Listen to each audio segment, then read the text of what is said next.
If you are excited to be in the room for Easter in Lake Country, let's hear it. Let's make some noise. Let's be glad. Let's celebrate. And let's welcome everyone watching online to Easter in Lake Country, however you are participating. I'm excited you're here. I'm excited that you found us this year. My goodness, 2 years ago, Easter in Lake Country was at the Art Center. Last year, it was online only. This year, we're broadcasting from Silver Lake. And 1 year from now, Easter in Lake Country is going to be at our new church facility that we are building.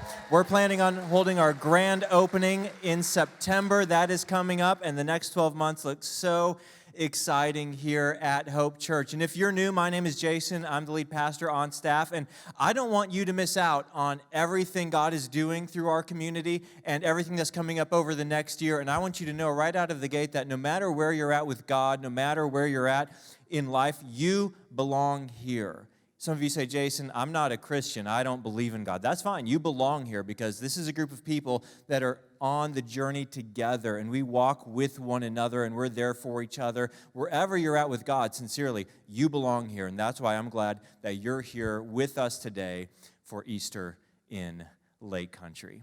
Now, if you got that letter in the mail that said you have received an inheritance from a distant relative you never heard of before, how many of you, your instant reaction would be, yes, I'm rich? Anyone? Raise your hand. Raise your hand. And no, not really. Anyone online, would you be excited? No. How many of you, like me, would be incredibly skeptical and say, yeah, this just isn't right? So on the one hand, you wouldn't just start giving your social security digits out to a stranger, right? You would say, no, I'm going to be careful about this one. But on the other hand, you wouldn't just throw that letter away. Because, well, no one at a family reunion ever mentioned old Uncle Jimmy that apparently has an inheritance for you. On the other hand, what's hanging in the balance is too great to simply ignore. The offer of a changed life is something you can't simply dismiss without at least looking into it. And the resurrection of Jesus Christ on Easter Sunday is just like that. The claim that Jesus of Nazareth was executed and died on a Roman cross on a Friday, and on Sunday he walked out of his tomb, I think you should be skeptical of that, because that simply does not happen. We've never seen a resurrection. But at the same time, the offer of Easter is so great that there is a God who not only created you, there is a God in heaven who knows your name, who cares about the intimate details of your life, and who has a great future for you, so that on the day when you die, it is no longer a day of tragedy. It will become the best day of your life when death, like a gardener, plants you in the ground so you can sprout up like an oak tree into all of eternity and live with God forever. The offer of Easter is simply too great to ignore.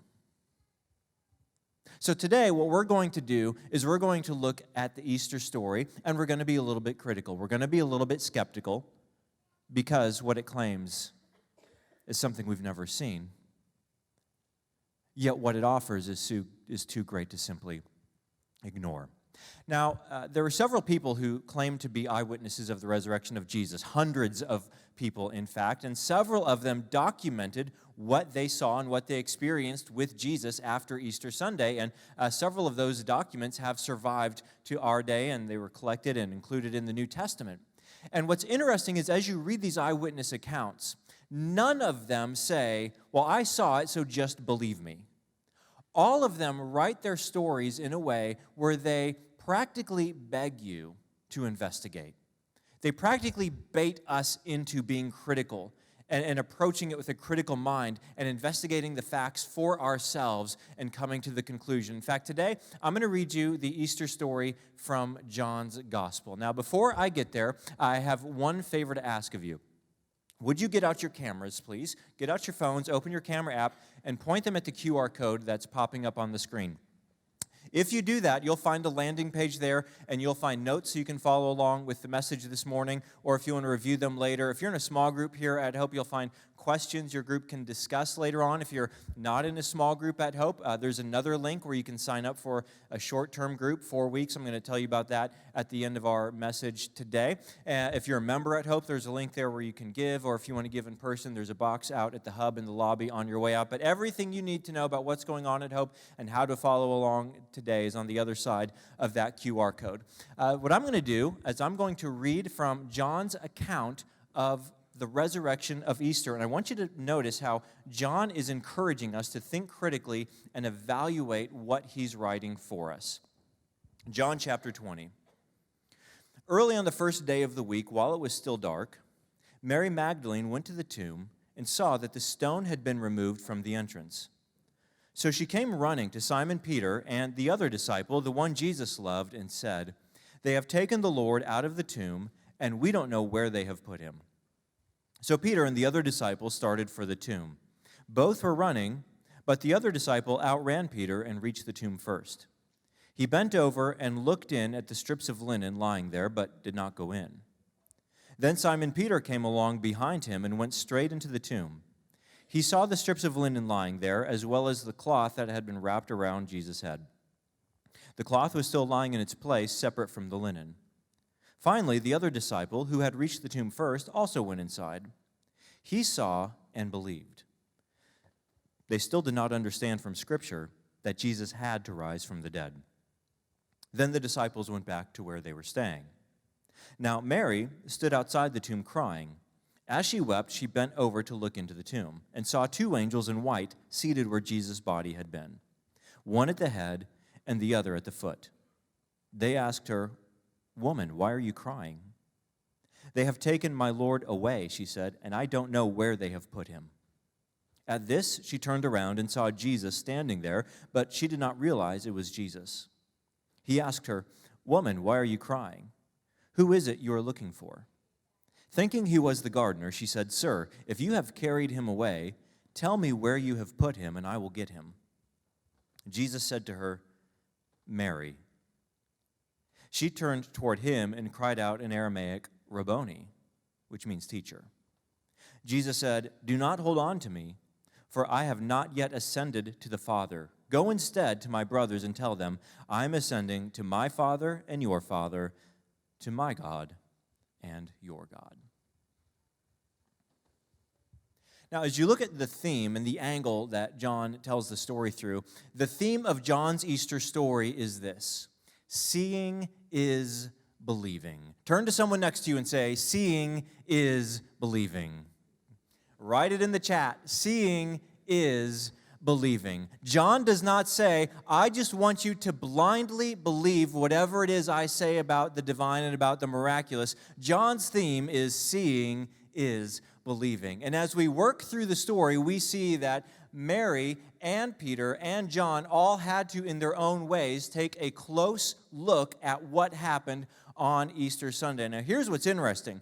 We highlighted the word saw as we went through the text, but they all did a different kind of seeing. Mary Magdalene went to the tomb and saw that the stone had been removed. Now, John, who wrote this all down for us, since he lived in the first century, he originally wrote this in the Greek language. When the Romans rose to power, Alexander the Great had already made Greek the main language throughout the world, so they said, why change a good thing? So most people still communicated in a common Greek language. So this word in the Greek language means literally to see, to open your eyes and to look at something. So as Mary approaches Easter, she's just noticing what has happened at the site. Peter, however, does a different kind of seeing. He saw the strips of linen lying there, as well as the cloth that had been wrapped around Jesus' head. This word is a different Greek word. This word is theoreo. It's where we get our word theory or theorize. It's a word that means to think critically, to analyze, to have a critical mind and work through the details and think them out. So Peter is approaching this not just to observe, but he's approaching this like a crime scene investigation. He's looking around and saying, okay, why is the body gone? Because if it were grave robbers, they would have gone for an easier mark than this. This tomb had guards outside.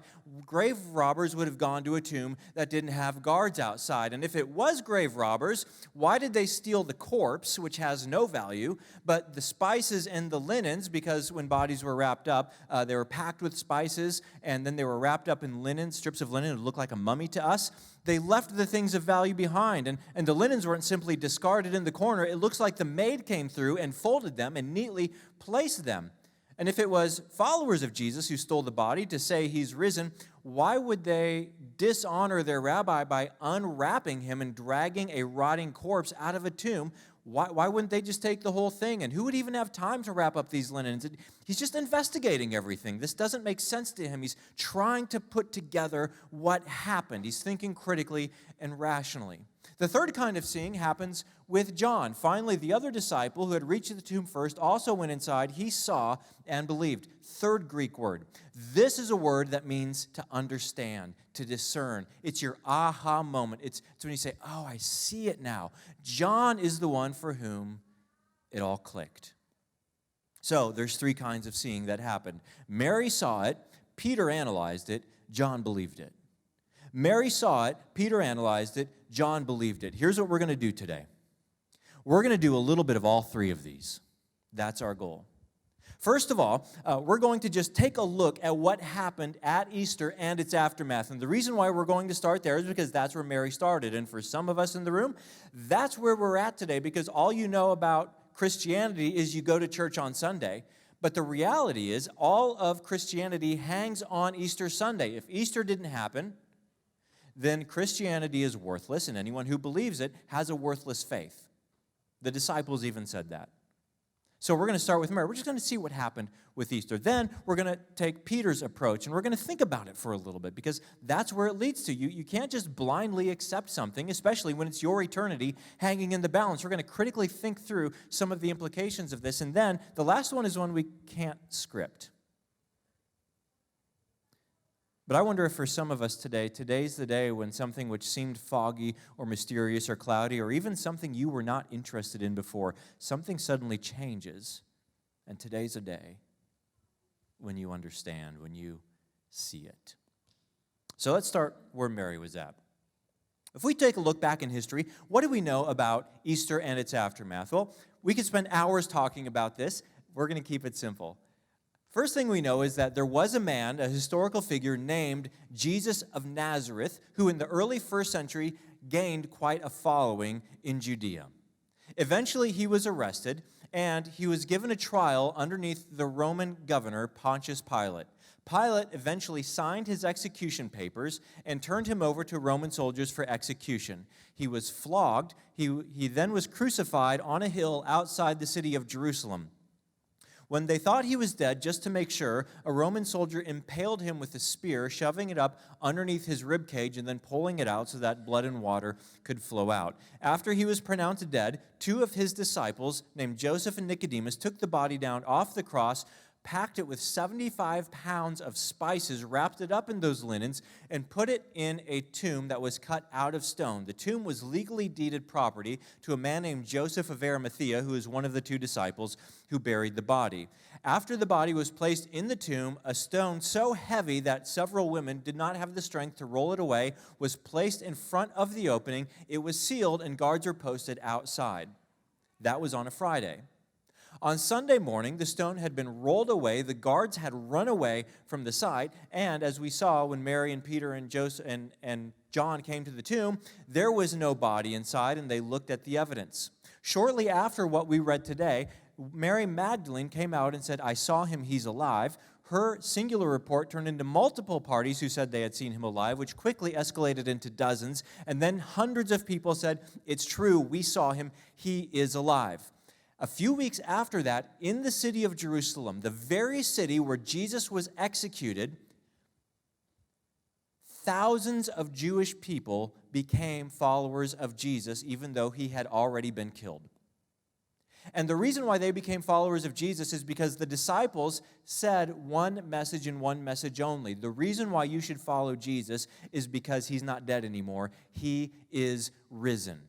Now, the ancient city of Jerusalem, the walled city of Jerusalem, was less than 1 square mile. This wasn't lost somewhere in a giant city like Chicago or even Milwaukee or even Madison. This is a very small city where anyone could go see the tomb that belonged to Joseph of Arimathea. Yet in this very small place, thousands of people became followers of Jesus after the crucifixion because they reached the conclusion that he was alive. This is not years later. This is not decades later where myths can pop up. These are the people who lived through it all, became Christians. From there, they went out into the Roman Empire. The problem was it was illegal to be a Christian.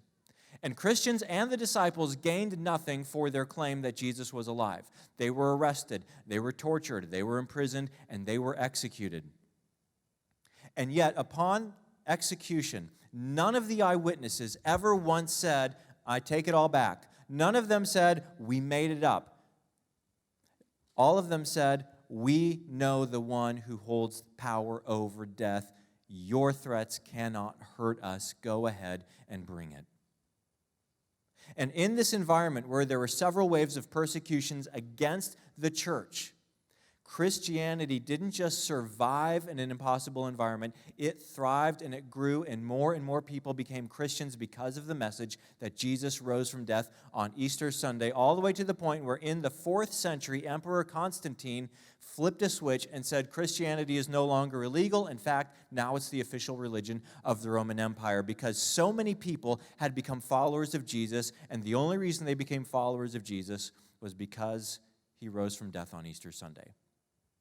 Now, whether you're Christian or not, spiritual or not, atheist or Christian, whatever you are, it doesn't matter. Anyone can look at those historical facts. Biblical authors say that. Secular historians say that, who lived during this time period. Modern historians say that. Say, yep, that's what happened. That's the story. Now, for some of us, that's where you're at. This is new information for you. You've never looked into it before. And your homework for Easter Sunday is go Google some stuff. Go look into this. Find out the facts. Find out what happened in history. Just start there, like Mary started on Easter Sunday. She didn't start by saying, Jesus is alive, I'm a Christian. She just started by looking around.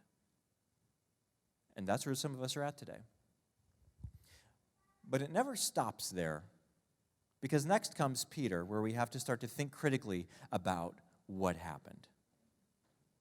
Now, if I told you in 2008, there was a church in Economwalk that exploded because of a natural gas leak. First Baptist in downtown Economwalk. If I said, did you know that wasn't a gas leak? That was actually a terrorist act by Al-Qaeda because they hate Christians? How much traction would my story get? Not much. Why? Because many of you were here. Many of you lived through that. Many of you saw the news stories. There are first responders on the scene who saw the evidence. Because when we live in the same generation, you can't just make stuff up. It would be refuted. But in the same generation Jesus lived, in the weeks and months and years after he lived, this is the story. This is what happened. In other words, mythology couldn't grow up around the Jesus story. These were the people who were there. And if it was a myth, if it was a story that was made up, it was the worst made-up story in history. Let me give you a couple of examples, by starting with Mary Magdalene herself. If you were to make up the story of a resurrection, the last person you would put in the story as the first eyewitness is Mary Magdalene. And the reason why is because women did not have legal standing to testify in a court of law in the Roman culture. In fact, the first comprehensive argument against Christianity came in a book called The True Word. It was written in the year 176 by a Greek philosopher by the name of Celsus. He hated Christianity, so he wrote an entire book trying to undermine the Christian faith. And he knew if he was going to undermine Christianity, he had to attack Jesus and undermine the accuracy of the resurrection, because that's all the Christians talked about in the 2nd century. Jesus is the Son of God, and the resurrection happened. So when he attacked Jesus, he used, honestly, just elitist arguments, saying things like, we know that there's no way Jesus could have been the Son of God. And the reason why is because he was a peasant. A real Son of God would have been born into wealth and royalty, but Jesus was just a peasant. And when he undermined the resurrection, he specifically targeted Mary Magdalene as being a witness. Here's what he wrote in 176 AD. He said, how can anyone expect rational men to listen to the testimony of a hysterical female deluded by sorcery? His follow-up work was entitled Mansplaining. He dedicated it to his wife, who mysteriously died of poisoning not long afterwards. Now, I'm making that part up. But the point that Celsus made is, and this was true in his culture, it was a misogynist time. In his culture, you would never put a woman as the first eyewitness, because that would not hold up, and misogynist men would say, we can't take that seriously. Why would you put Mary in the story if you're making it up? You would put Mary in the story because that's what happened in the story.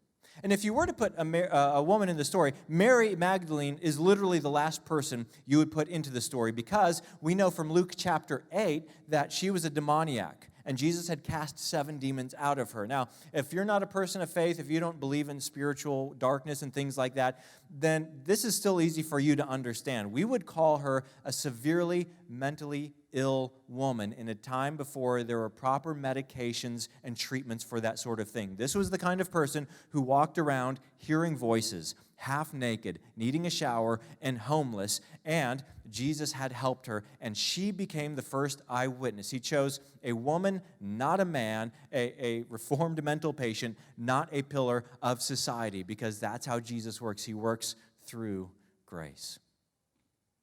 But these are things we need to think through when it comes to the resurrection of Jesus. Or maybe you say, yeah, okay, fine, Jason, granted, but weren't people back then just superstitious, so it would be easier for them to believe this sort of thing because we're not superstitious like they were? Granted, they were more superstitious than we are, and the reason why is because they had a lot more gaps in their scientific understanding of biology, of physics, of the universe than we have, and so a lot of those gaps got filled in with spiritual ideas or superstition. That's absolutely true. But one thing that never would have filled in any gaps was the idea of resurrection. Both from Roman culture and from Jewish culture, it was impossible to believe in the idea of a resurrection. It was true that some Jews believed that there would be a resurrection at the end of time, but many Jews did not even believe that. But there was not a single Jew who believed that there could be a resurrection of one man in the middle of history, completely incompatible with a Jewish worldview. And what's more, the other thing that was completely incompatible is the idea of worshiping a man as if he were God. Last thing a Jewish person would do. Yet, in the weeks that followed Easter Sunday, thousands of Christians began worshiping a man as if he were the Son of God, because they believed he rose from death. If you try to dismiss the idea of resurrection altogether, you do run into a problem. And it was Japanese author Shusaku Endo who put it brilliantly. He said, if you don't believe in the resurrection, you'll be forced to believe that something hit the disciples that was every bit as amazing, maybe different, yet of equal force in its electrifying intensity. For if we try to explain the changed lives of the early Christians, you will find yourself making leaps of faith as great as if you had believed in the resurrection to start with.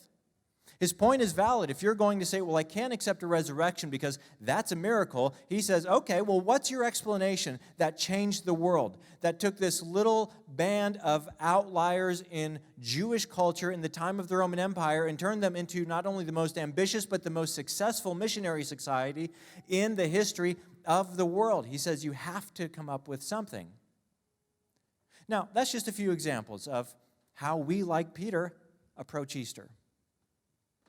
How we, like Peter, think through what happened on Easter Sunday. So it starts with Mary, just looking at what happened. Then we move to Peter and really critically thinking through. And the hang-up many of us have with Christianity or with Jesus is that there's something about what Jesus taught that I don't like. By the way, people in every culture have thought that. Did you know that? There are points of Jesus' teaching that contradict every single culture that has ever existed. It's just different points of Jesus' teaching that we don't like from history, from century to century, and from culture to culture. But if you think critically, here's the reality we have to come to. The issue is not whether you like his teaching, but whether he rose from the dead. That's the bottom line. If he didn't, who cares what he taught? Doesn't matter. If he did, then what he taught doesn't matter. He's the Son of God. So how do we get from seeing and thinking to genuine life change? Well, we see a little bit more after John. This is the fourth time the word see comes up. He says, they still do not understand. This is the same word that was used to describe John seeing, when John saw and believed. He said, they still did not understand. They still didn't get it. They still did not discern from Scripture that Jesus had to rise from the dead. Now, there's an important question I want to address before we move on, and that question is this: why did Jesus have to rise from death? Because in John's summary, John, the only one who got it, John said he had to rise from death. Well, how come? Why is that so essential? Let Let me use an illustration that I think summarizes it best. There's dozens of reasons biblically and theologically why, but let me give you perhaps the simplest one. Let's pretend you committed a crime and you're arrested and you're sentenced to 1 year in prison. Prison now has a hold on you. You can't escape it. It has power over your life. And when you are in prison for 1 month, it has power over you. And when you are in prison for 6 months, it has power over you. And when you are in prison for 11 months, it has power over you. And on day 364, it has power over you. But the first morning of day 366, guess what? Prison has no power over you. You are free. Why is that? Because the penalty has been paid. Prison has no claim on you. It has no hold on you. It has no power over you. You are free. The penalty was paid. Here's why Jesus had to rise from death. Jesus had to rise because the penalty had been paid in full. The wages of sin is death. Jesus had to rise from death because it had no hold on him. It had no claim on him. It had no power over him because the penalty for sin had been paid in full. And that's why Jesus was crucified. He was crucified for the sin of the world. Our sin was put on him. He volunteered. He willingly, as the Son of God, said, I will pay the penalty for your sin. And God accepted that payment. And because God accepted the payment, because it was paid for, because the penalty was paid, now it had no claim, no power over him. It had to let him go. Another way to think of it is it's a giant receipt. If you're in a store and you buy something and you get your receipt, you can wander around that store with whatever item you bought all day long. And if someone stops you and says, hey, what do you have there? You just produce your receipt and say, I already paid for it. They said, have a nice day. The resurrection of Jesus is the receipt written across history that sin has been paid for. And that's why Jesus said this powerful thing. He said, because I live, you also will live. Because I live, you also will live. For all of human history, mankind has been wrestling with our fear of death, with our fear of the grave. Back in Jesus' day, the Epicurean philosopher said, eat, drink, and be merry, for tomorrow we die. And when we die, that's it. You cease to exist. There is no more you. There's no more consciousness. That's the end of everything. The Stoic philosophers argued with them and said, no, that's not true. When you die, you continue to exist, but it's not you. You become part of the all soul. It's like a drop of rain hitting the ocean. It just merges into it. And yes, you lose your consciousness, but you're still alive. And then the common people in Jesus' day, in Greek culture, they believed there was an afterlife, but it was the shadowy underworld kind of place, and they weren't so sure that they wanted to live there. And to this very day, people have been mimicking their thought patterns and saying things like, hey, we don't need to be afraid of death because when you die, you just cease to exist and you go out of existence. Or others say, no, when you die, you just melt into the universe, circle of life. You're not here, but you still go on, kind of speak, and you live in the memories of people who loved you. And people believe that until you're on your deathbed. And when you're on your deathbed, or when the person you love is on their deathbed, you know what you realize very quickly? That the thing in life that has the most meaning are loving relationships.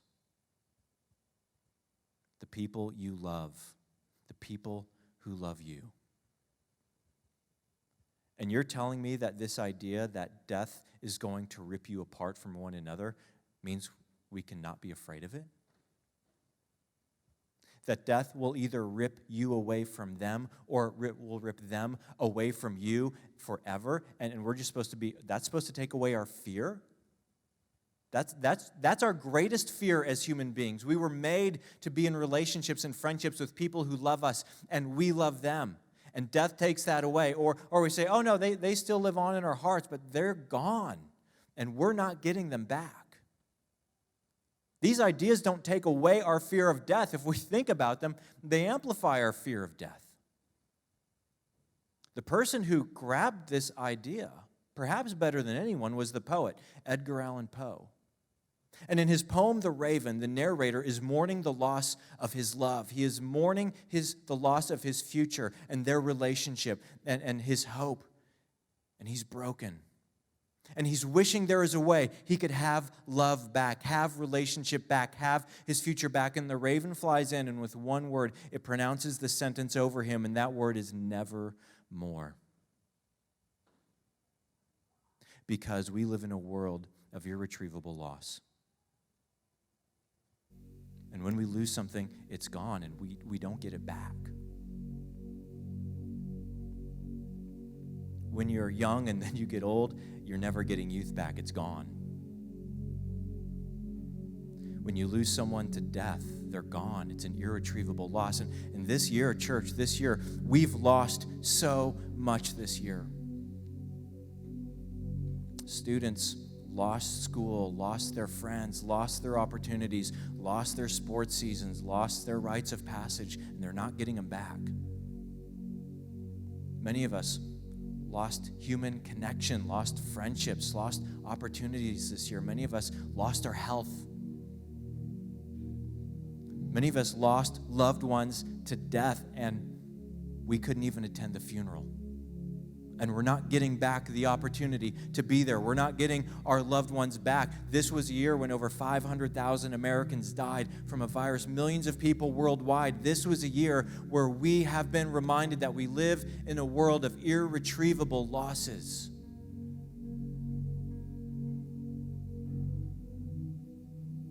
What do we do with those losses?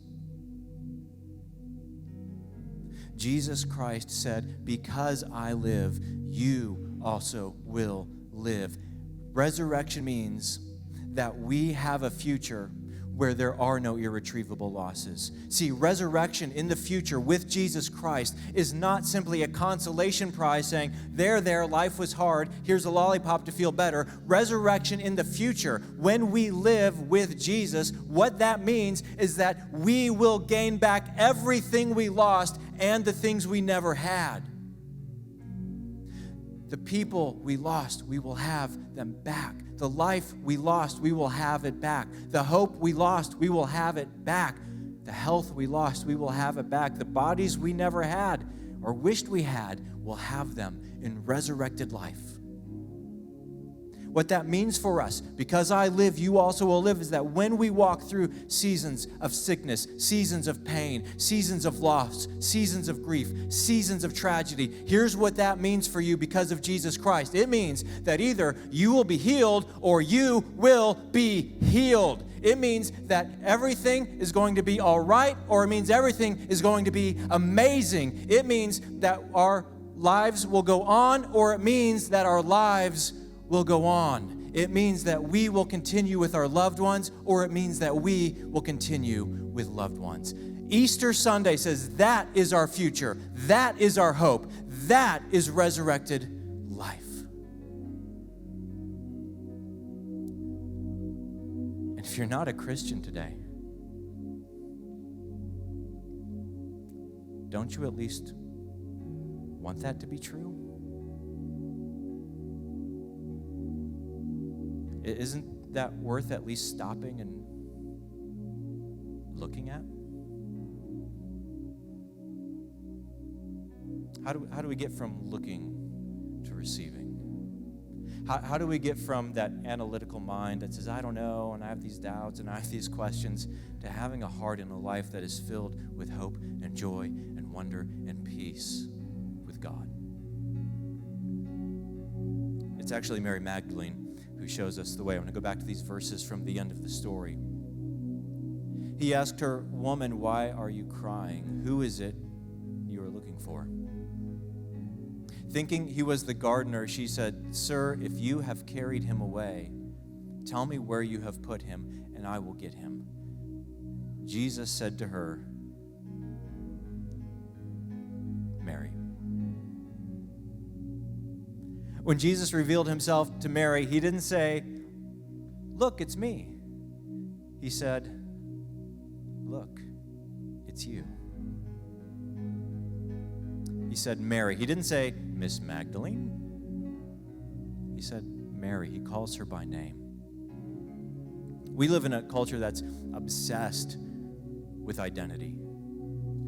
And we're taught in our culture the way you get a sense of identity is you go down deep into yourself and you decide for yourself who you really are, and then you come back out and you assert it and you demand that people acknowledge who you are, and it doesn't work. It's too fragile. We're social. We need people to affirm us. We need people to call out who we are so that we have a sense of well-being. We need people who we admire to admire us. We need people we love to love us. We need people we esteem to esteem us. We need people we respect to respect us. And Jesus, the creator of the universe, comes to you and he calls you by name. Mary. He says, who you are is my child and my heir of eternal life, and I died for your sins, and death could not hold me, and when you trust in me, death cannot hold you either, because the penalty has been paid in full. So, where does that leave us? For some of you, my challenge for you is to go and look, to just learn about it. Learn about the greatest day in history. If you want help, walk with us as a church. We'll help you with that. We have classes about that. We have opportunities for that. Come back, walk with us. For some of us, that means we need to get honest. You kind of heard the Easter story before, but you never thought about it. You never critically analyzed it. And that's your challenge today. Now, if you're in either of those places, here's what I want you to know. Next week, we're starting a 4-week series called Back on Track, because for many of us, this last year, we drifted off course in a lot of areas of life. We're going to get back on track. And one of those areas is with faith in God. And if that's where you say, I want to get back on track with faith in God, come back to the series. In fact, if you want extra credit, we're going to have a short-term group on that, where I'm going to lead a small group for 4 weeks online on Zoom. You can come in and say, hey, I'm just trying to figure out how this looks in my life. And the cool thing about being in a Zoom group with the pastor is if it gets weird, you can just say, yeah, my internet connection seems to be fading, and you close your device, and I probably shouldn't give you that hack, and you're out of there free for nothing, right? It's easy. But we want to make it easy for you to lean into God if that's where you're at. And for some of us today, as you've been sitting here in God's presence, you suddenly knew Jesus is calling your name.